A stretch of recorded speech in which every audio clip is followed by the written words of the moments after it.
Good afternoon. This is Rich Nass. I'm the Executive Vice President of Open Systems Media, and I am here for this week's installment of 5 Minutes With.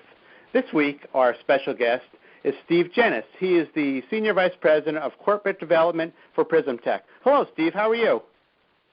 Hi, Rich. I'm doing great. How are you? Good. I'm fine. Thank you very much. Okay, so you're with PrismTech. Some of the folks out there may not be familiar with what PrismTech does. Just real quick, what does the company do? Well, just to drop a few buzzwords to start with, the Internet of Things is a very popular terminology nowadays, but the real business value to be extracted from the Internet of Things is what keeps people thinking.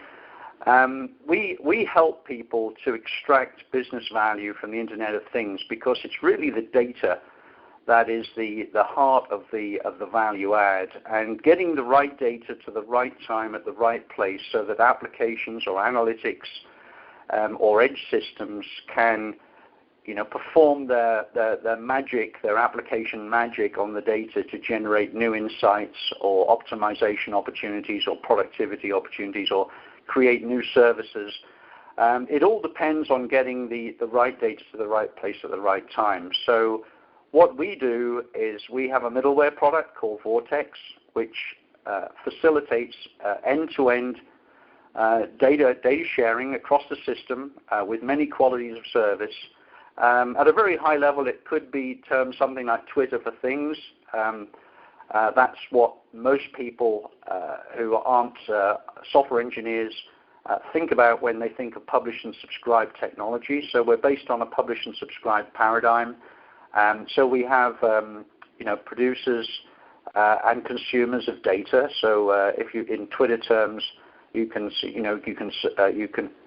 post data or publish data, and you can subscribe or follow data. So what our software does is creates a system-wide data space so that any data producer or data consumer on the system can access that data in real time. So think of us as software platform provider enabling that end-to-end data sharing to support the Internet of Things and its applications. Okay, so you brought up a very important subject in that description, and that has to do with the analytics.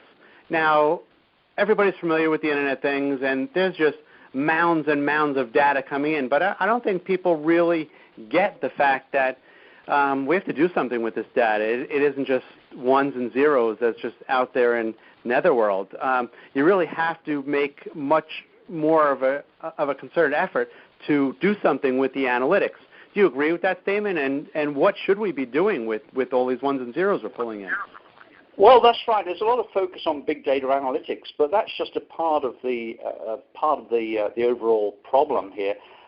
You can do control loops at the edge. You can do edge analytics. You can do big data analytics in the cloud. You don't have to move all the data everywhere. A lot of data needs to stay local for latency or bandwidth reasons. A lot of data can go to the cloud for big data analytics and more sort of trend analysis or exception reporting.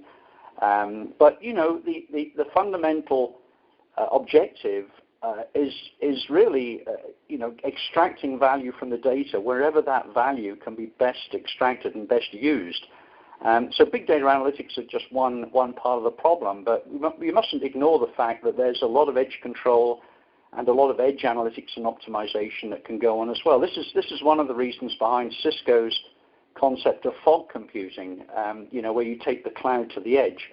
And it's where traditional SCADA systems or machine control systems, what people call operational technology, start to interface with the IT world, the cloud and mobility and corporate systems.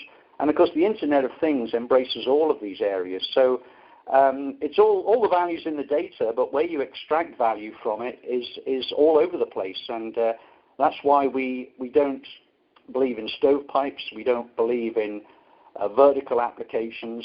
We believe that data should be free to stay where it needs to be for whatever reason, latency or security or bandwidth reason, or free to flow to where it can be used to generate new value. So as you said, there's a lot of talk about analytics, but it's part of the overall problem. Okay, that's a fair point. Okay, we have time probably for one more. You speak to people about IoT and what I like to call the IIoT, the Industrial Internet of Things, all the time. I mean, I'm sure that's a topic that's always on your plate. What are some of the issues that people really struggle with when trying to implement, specifically the Industrial Internet of Things? Well, I think the big issue is heterogeneous systems. You know, any real-world environment is made up of lots of legacy and new data producers or data consumers, and so it's knitting it all together. Usually requires a systems integrator and may require some custom development. And that's the enterprise world, that's the industrial world, and that's not going to change anytime soon. The consumer world is a little bit different in that you can have an all Apple or an all Google environment, and that could be a home automation system, it could be a fitness app running on a wristband. But as soon as you get into a multi-vendor heterogeneous environment, it becomes more difficult, but it also becomes more rewarding in terms of business value. So the world of plug and play, multi-vendor is still some time away, and the enterprise world is going to be an early adopter, but that's because they have systems integration people. They're used to tying systems together, and they know how to extend systems to the cloud or to mobility, to the edge.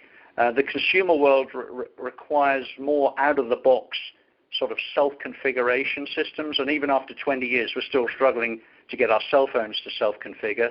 So it's going to be a while yet before the consumer side of it really takes off.